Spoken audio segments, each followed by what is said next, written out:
महाराष्ट्राची कुलस्वामिनी आई तुळजाभवानी, हिंदवी स्वराज्याचे संस्थापक छत्रपती शिवाजी महाराज, तुम्हा आम्हा सर्वांचे हिंदू हृदय सम्राट शिवसेना प्रमुख श्रीमान बाळासाहेब ठाकरे यांना मानवंदना। आजच्या विराट सभेसाठी मार्गदर्शन करण्यासाठी उपस्थित असलेले शिवसेनेचे पक्षप्रमुख माननीय उद्धवजी ठाकरे साहेब, आपल्या शिवसेनेचे ज्येष्ठ नेते माननीय चंद्रकांतजी खैरे साहेब, उपनेते सुभाषजी पाटील, सचिव मान्य मिलिंदजी नार्वेकर, उपस्थित सर्व व्यासपीठावरील मान्यवर।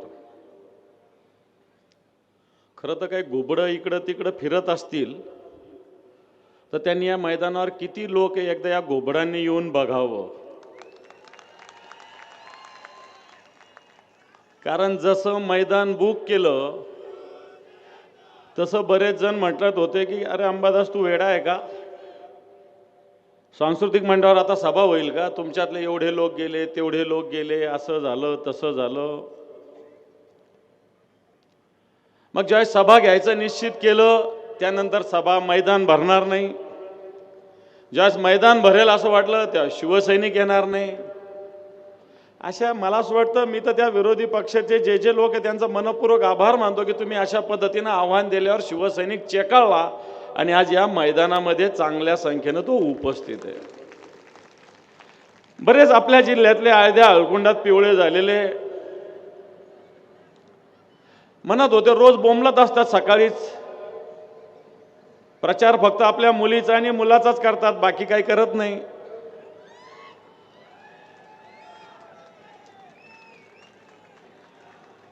परंतु मला असं वाटतं, मी त्यांना खुलं आव्हान दिलं होतं, कारण हे मैदान मी 5 तारखेपासून 11 तारखेपर्यंत बुक केलं होतं।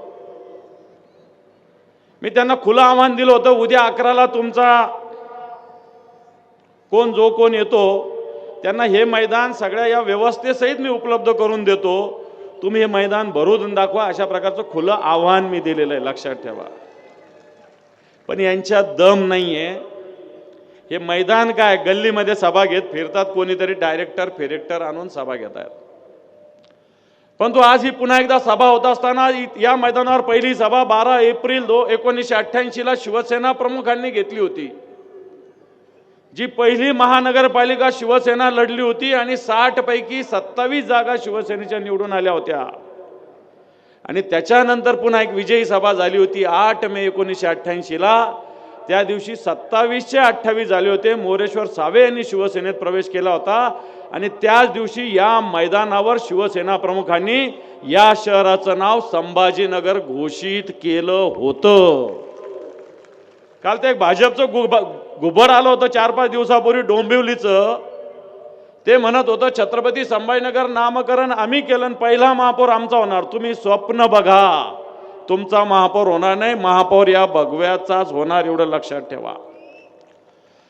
परंतु मे 1988 ला विजयी सभा इथं झाली, यानंतर सातत्यानं शिवसेनेचा महापौर या महानगरपालिकेत राहिला आणि मागच्या 2019 मध्ये पहिल्यांदा माननीय उद्धवजी ठाकरे साहेब या राज्याचे मुख्यमंत्री झाले। या शहरासाठी तब्बल 2,500 कोटी रुपयाचा निधी उद्धवजी ठाकरे साहेबांनी मंजूर केलेला होता आणि या 2,500 कोटीचे जे काम सुरू झाले होते त्यावेळेस आपलं सरकार असताना 2022 पर्यंत जवळपास 1100-1200 कोटी रुपयाचे विकास कामं पूर्ण झाले होते। आता हे जे उद्घाटन करतात ना काही लोक आयत्या बिळावर नागोबा, ते उद्धवजी ठाकरे साहेबांनी मंजूर केलेले काम आहेत, लक्षात ठेवा।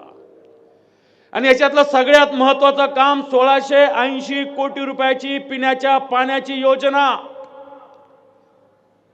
12 डिसेंबर 2020 रोजी माननीय उद्धवजी ठाकरे साहेबांच्या हस्ते भूमिपूजन झालं होतं। पाणी पुरवठ्याची योजना GIEचं भूमिपूजन उद्धवजी ठाकरे साहेबांच्या हस्ते झालं, याची वर्क ऑर्डर उद्धवजी ठाकरे साहेबांच्या हस्ते झालं। कॉन्ट्रॅक्टर काम करत नव्हता, त्याला दादा मामा करून माननीय उद्धवजी ठाकरे साहेबांनी काम करायला लावलं। हे भाजपवाले काही बगळे गल्ली बोळात फिरतात, आणि सांगतात उद्धवजी ठाकरे साहेबांनी योजना बंद केली होती. उद्धवजी ठाकरे साहेबांनी ही योजना सुरू केली होती.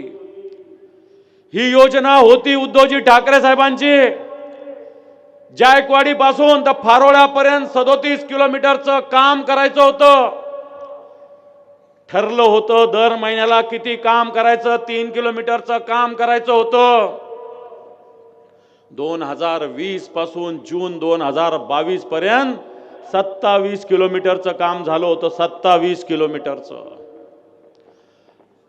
10 किलोमीटरचं काम बाकी होतं जून 2022 ला. 12 डिसेंबर 2020 ते जून 2022 27 किलोमीटरचं काम उद्धवजींच्या काळात झालं. आता त्या 2022 पासून आता 2026 उजाडला, अजूनही हे पाईपलाईनचं काम पूर्ण झालेलं नाही. दररोज खोट्या घोषणा दिल्या जातात. मुख्यमंत्र्यांनी मागच्या वर्षभरात 5-10 बैठका गेल्या, 5-10 तारखा दिल्या. ऑगस्टची तारीख दिली, ऑक्टोबरची दिली, डिसेंबरची दिली, जानेवारीची दिली. आज जानेवारी 10 आहे, परंतु या शहराला पाणी मिळू शकलेलं नाही. या शहराला पाणी मिळू शकलं नाही. आज या शहराला 9 दिवसाला पाणी मिळतं. हो का नाही सांगा? 9 दिवसाला पाणी मिळतं का नाही मिळतं? हो का नाही सांगा? शिवसेनेचा महापौर असताना आम्ही 2 दिवसाला 3 दिवसाला पाणी देत होतो. महापौर नसल्यानंतर सुभाष देसाई साहेब पालकमंत्री होते 2022 पर्यंत. या काळात सुद्धा मी 2 दिवसाला 3 दिवसाला पाणी देत होतो. आज या शहरामध्ये 9 दिवसाला, 10 दिवसाला, 15 दिवसाला काही काही भागामध्ये पाणी आहे. 15 दिवसाला या शहरात पाणी आहे. परंतु ही योजना खऱ्या अर्थानं उद्धवजी ठाकरे साहेबांना सुरू केलेली आहे. या योजनेनंतर उद्धवजी ठाकरे साहेबांनी परवा मुख्यमंत्री येऊन गेले. सांगितलं की आम्ही 100 कोटीचे रस्ते ते मुख्यमंत्री असताना केले होते. परंतु उद्धवजी ठाकरे साहेब मुख्यमंत्री असताना 152 कोटी रुपयाचे या शहरातले 23 रस्ते उद्धवजी ठाकरे साहेबांच्या निधीतून मुख्यमंत्री असताना झालेले लक्षात ठेवा. 152 कोटी रुपये MSRDCनं 50 कोटी रुपये, MIDCनं 50 कोटी रुपये आणि नगर विकास विभागानं 51 कोटी रुपये देऊन ही निधी 152 कोटी रुपये या शहरातल्या 23 रस्त्याला दिली होती. या शहरात शिवसेना प्रमुखाचं स्मारक उभा करायचा निर्णय आम्ही घेतला होता. काम सुरू केलं होतं. काम चांगल्या पद्धतीनं पुढे गेलं. या गद्दारांची सत्ता आली. हे शिवसेना प्रमुखावरचं बेगडी प्रेम दाखवतात. या 4 वर्षामध्ये शिवसेना प्रमुखाचं स्मारक पूर्ण होऊ शकलं नाही. साधा पुतळा होऊ शकला नाही. तिथलं काम होऊ शकलं नाही. जे काम झालं ते उद्धवजी ठाकरे साहेब मुख्यमंत्री असताना, सुभाष देसाई साहेब पालकमंत्री असताना झालेलं आहे. आणि म्हणून बांधवांनो, हे काम शिवसेनेनं हाती घेतलं होतं. या शहरामध्ये उद्धवजी ठाकरे साहेब मुख्यमंत्री असताना 174 कोटीचा सफारी पार्कचं काम मुख्यमंत्री उद्धवजी असताना मंजूर झालेलं आहे. त्या कामाची सुरुवात सुद्धा त्यावेळेस झालेली आहे. या शहरातले कचरा प्रक्रिया केंद्र शिवसेनेच्या काळात झालेले. या शहरात स्वतः आदित्यजी ठाकरे साहेब आले होते. सायकलचा ट्रॅक केला होता ठिकठिकाणी. आता या सायकल ट्रॅकचं काय झालेलं आहे तुम्ही जाऊन बघू शकता. आदित्यजी ठाकरे साहेबांच्या संकल्पनेतून इथं सायकल ट्रॅक झाला होता. टीव्ही सेंटरला आपण फुटबॉलचं मैदान केलं होतं. संभाजी राजे क्रीडा संकुल आपण केलं होतं. आज या क्रीडा संकुलचे हाल या 4 वर्षात काय झाले तुम्ही बघा. शिवसेनेच्या काळात या टीव्ही सेंटरचं शॉपिंग कॉम्प्लेक्स शिवसेनेनं केलं. या शहरामध्ये खैरे साहेब खासदार असताना भूमिगत गटार योजना आणली होती. या शहरात आधी कुत्रे आणि डुकर लोळत होते नाल्यामध्ये. खैरे साहेबांनी केंद्राच्या माध्यमातून भूमिगत गटार योजना आणली होती 374 कोटी रुपयाची. ही 374 कोटी रुपयाची योजना, भूमिगत गटार योजना शिवसेनेच्या काळात मंजूर झालेली आहे. या काळामध्ये वॉटर सिवरेज प्लांट असेल, हे शिवसेनेनं सुरू केलं.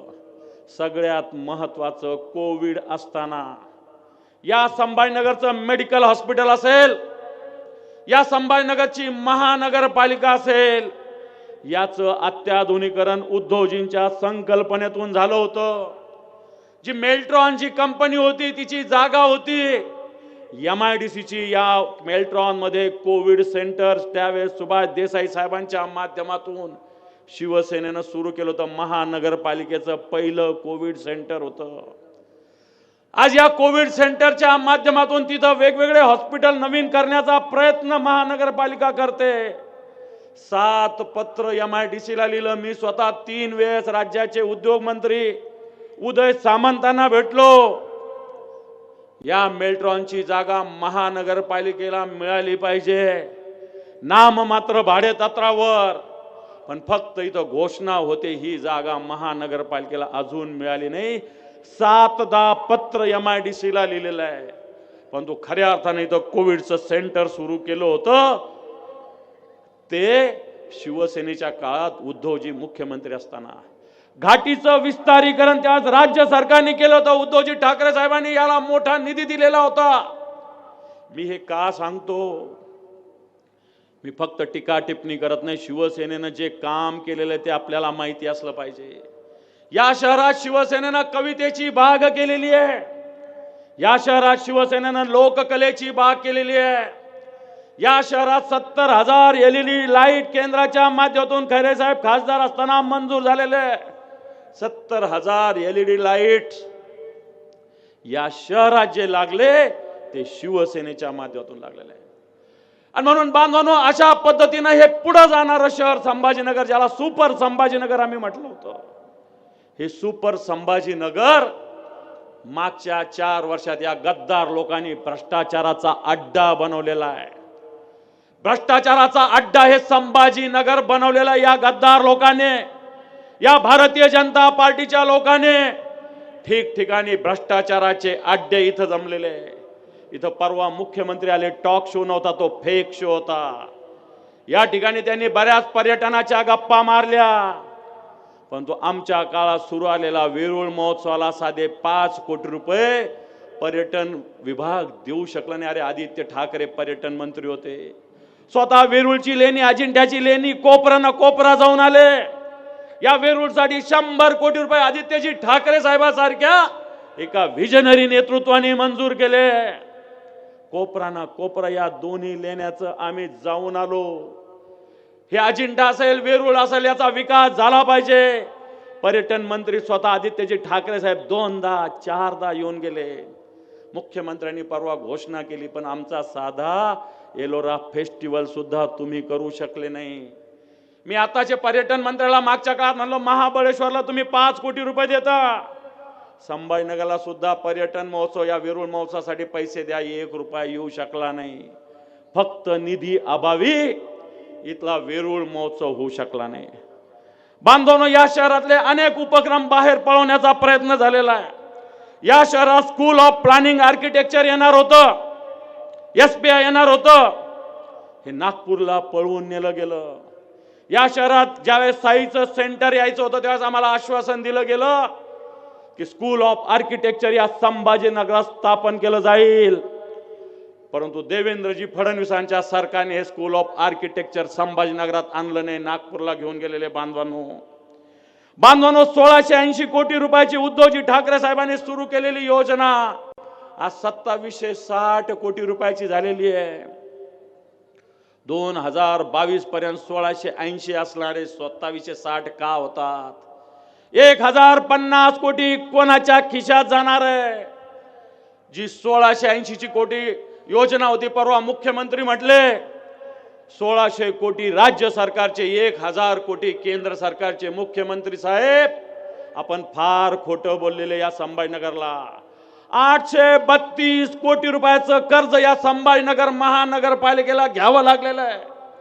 याच उद्धवजी ठाकरे साहेबांनी मुख्यमंत्री असताना सांगितलं होतं, महानगरपालिकेचा 30% वाटा राज्य सरकार उचलेल. हे उद्धवजी ठाकरे साहेबांनी कबूल केलं होतं. आज 2760 कोटीमध्ये 832 कोटी रुपयाचं कर्ज संभाजीनगर महानगरपालिकेच्या डोक्यावर बसलेलं आहे. हप्ता फेडायला महानगरपालिकेकडे येणाऱ्या काळात पैसा राहणार नाही. ही कर्जबाजारी जशी मुंबईची महापालिका साहेब यांनी बनवली, तशी संभाजीनगर महापालिका सुद्धा आज 1000 कोटी रुपयाचं कर्ज आहे. 832 कोटी रुपये पिण्याच्या पाण्याच्या योजनासाठी कर्ज घ्यावं लागलेले. माननीय उद्धवजींना मी सांगू इच्छितो साहेब, या शहरामध्ये मागच्या 2025 या 365 दिवसात फक्त 44 दिवस पाणी मिळालेलं आहे. फक्त 44 दिवस पाणी मिळालेलं आहे. 9 दिवसाला 10 दिवसाला पाणी. 44 दिवस 365 दिवसातून फक्त 44 दिवस या शहराला पाणी मिळालेलं आहे. पुन्हा घोषणा केल्या जातात. तुम्हाला सत्यता सांगतो मी, 53 जलकुंभ आहे, फक्त 9 झालेले आहेत. या ठिकाणी 3700 पॉवर हाऊसचे पंपचे 3 पंप असणं आवश्यक आहे, फक्त 1 झालेलं आहे. इथं कचऱ्याचं टेंडर निघालं 650 कोटीला. जे 250 कोटीचं होतं ते 650 कोटीला दिलं. गुजरातच्या कंपन्या इथे येणार. सगळ्यात महत्वाचं, या शहरामध्ये साहेब घरकुल घोटाळा झाला 4600 कोटी रुपयाचा. 2024 पर्यंत या शहरात 40,000 घरं देणार होते, परंतु अजून 40 घरं सुद्धा झालेले नाही. 4600 कोटी रुपयाची निविदा निघाली होती. कॉन्ट्रॅक्टर 3 होते, एकाच ठिकाणाहून 3 टेंडर टाकले गेले. ईडीची चौकशी झाली. याच्यात भारतीय जनता पार्टीच्या इथल्या एका स्थानिक खासदाराचं आणि स्थानिक आमदाराचं नाव आहे. ईडीची चौकशी झाली. 4400 कोटी रुपयाचं टेंडर होतं. चौकशीमध्ये ज्याची ईडीची चौकशी झाली त्याला इथलेच एक भारतीय जनता पार्टीचे मंत्री आहे. यांनी आता राज्यामध्ये सगळ्या गव्हर्नमेंट हॉस्पिटलमध्ये मेडिकलचं शॉप द्यायचं कॉन्ट्रॅक्ट दिलेलं आहे. जो ईडीच्या घोटाळ्यामध्ये ज्यांनी हा 4400 कोटी रुपयाचा घरकुलाचा घोटाळा, सर्वसामान्य माणसाला द्यायचं घर होतं, परंतु या शहरातल्या सर्वसामान्य माणसाला घरकुल हे देऊ शकले नाही. ईडीची चौकशी आता बंद झालेली आहे, कारण याच्यामध्ये भारतीय जनता पार्टीचे सगळे लोक आहे. 19.22 हेक्टरचं टेंडर असताना नंतर 120 हेक्टरवर ही योजना काढली गेली. मला सांगा, 19 हेक्टरची योजना आणि 120 हेक्टरची योजनामध्ये फरक आहे, परंतु ज्याला 19 हेक्टरचं काम दिलं त्यालाच 120 हेक्टरचं काम दिलेलं आहे. आणि म्हणून बांधवांनो, ईडीची चौकशी आता बंद झालेली आहे. आता अशा पद्धतीने हे गुत्तेदार काम करतात आहे. दुसरे मंत्री क्यू करतात. MIDCची जमीन हडपलेली आहे. स्वतः पार्किंगची जागा हटवून संजय शिरसाट जे मंत्री यांनी MIDCच्या जमिनीत गैरव्यवहार केलेला आहे. 5 एकरचे जे 2 भूखंड MIDC साठी होते, पार्किंग साठी होते, स्वतःच्या कंपनीला घेतलेले. स्वतःच्या कंपनीसाठी घेतलेले. वीट्स हॉटेलचा गैरव्यवहार तर आम्ही विधान भवनात विधिमंडळात आणला होता. या वीट्स हॉटेलच्या गैरव्यवहार जी वीट्स हॉटेल 110-120 कोटीची होती, स्वतःच्या मुलाला 45-46 कोटीमध्ये देण्याचा घाट घातला होता. त्याची चौकशी आता मुख्यमंत्र्यांनी लावलेली आहे. मला असं वाटतं याच पालकमंत्र्यावर बिवलकर कुटुंबाच्या जमीन घोटाळ्याचा आरोप आहे. आज अशा पद्धतीने आरोपी आहेत. आज आमच्या इथले जे खासदार आहे, खैरे साहेबांनी म्हटलेलं आहे, यांच्या ड्रायव्हरनी हिबानामा करून 250 कोटीची प्रॉपर्टी घेतली साहेब. ड्रायव्हरला 18,000 20,000 पगार असेल, त्यांनी 250 कोटीची जमीन कालडा कॉर्नरची, तर 250 कोटीची जमीन एका ड्रायव्हरने घेतली. पोलीस झोपलेले. या संभाजीनगरची पोलीस झोपलेली आहे. मी पोलीस आयुक्ताला आवाहन करेल की 20,000 पगार असणारा माणूस ज्याला 250 कोटीची जमीन कशी घेऊ शकतो? पोलीस नुसतं कागद काळे करतात. या ड्रायव्हरला अटक झाली पाहिजे, आपोआप तोंड उघडेल त्याचं. परंतु या खासदारांनी हिबानामा करून घेतलेला आहे. जावेद शेख म्हणून एक जो ड्रायव्हर आहे, त्याच्या नावावर त्याला बिचाराला बळीचा बकरा त्यांनी बनवलेला आहे. पोलीस कारवाई करत नाही, त्याच्यावर राज्य सरकारचा दबाव आहे पोलिसांवर. मी पोलिसांना दोष देत नाही, राज्य सरकार त्यांना कारवाई करू देत नाही. आणि म्हणून इथले नेतृत्व करणारे लोक मी तुमच्या समोर मांडलेले. इथले नेतृत्व अशा पद्धतीने करत असताना मला असं वाटतं हे लोक नेतृत्व करू शकत नाही. आणि म्हणून येणाऱ्या काळामध्ये ही संभाजीनगर महानगरपालिका, बऱ्याच लोकांनी शिवसेना संपली, शिवसेनेला उमेदवार मिळणार नाही म्हटलं. सगळ्यात जास्त या संभाजीनगरात उमेदवार शिवसेना उद्धव बाळासाहेब ठाकरे पक्षाचे 100 उमेदवार आहे. बाकीच्या भाजपचे नाही, काँग्रेसचे नाही, हे आमच्यातल्या गेलेल्या गद्दारांचे नाही, एकट्या शिवसेना उद्धव बाळासाहेब ठाकरे पक्षाचे 100 उमेदवार उभे आहे. आम्ही सगळ्यांना सोबत घेऊन जाण्याचा प्रयत्न करतो. या शहराचा विकास करण्याचा प्रयत्न करतो. या शहराचा जो विकास शिवसेनेने केलेला आहे, खऱ्या अर्थानं उद्धवजी ठाकरे साहेब मुख्यमंत्री असताना 2,500 कोटी रुपये या शहरासाठी दिले होते. आज याच योजना पुढे घेऊन जायच्या आहे. येणाऱ्या काळात खोटं बोलणार नाही आम्ही, परंतु पाणी देऊ शकतो. योजना होईल त्यावेळेस होईल, परंतु या शहराला 240 MLD पाण्याची आवश्यकता आहे. 140 MLD पाणी दररोज येतं. मॅनेजमेंटचा अभाव आहे. आम्ही असताना मॅनेजमेंट करत होतो. आमच्या महापौरावर आमचं नियंत्रण होतं, म्हणून 2 दिवसाला 3 दिवसाला पाणी देत होतो. आजही पाणी 1 दिवसाआड देऊ शकतो. 140 MLD पाणी आपल्याकडे येतं. 240 MLD पाणी आपल्याला पाहिजे. एक दिवस सिडको हडको नवीन शहर, एक दिवस जुनं शहर जर केलं तर 40 MLD पाणी वाचू शकतं. एवढं पाणी आहे. योजना येईल त्यावेळेस येईल, परंतु सत्ताधाऱ्यांना भ्रष्टाचारामध्ये गुंतलेले, टेंडर कोणाला द्यायचं याच्यामध्ये गुंतलेले. आणि म्हणून बांधवांनो, येणाऱ्या काळात पुन्हा एकदा शिवसेना प्रमुखाची विचाराची शिवसेना, उद्धवजी ठाकरे साहेबांच्या नेतृत्वाची शिवसेना या संभाजीनगर सत्तेवर येणं आवश्यक आहे. ही सत्ता आपल्यासाठी आहे, संभाजीनगरच्या विकासासाठी आहे. आणि म्हणून या निमित्तानं शिवसेनेच्या सगळ्या उमेदवारांना मशाल चिन्ह देऊन प्रचंड मताने विजय करा अशा प्रकारचं आव्हान करतो आणि थांबतो. धन्यवाद. जय हिंद, जय महाराष्ट्र.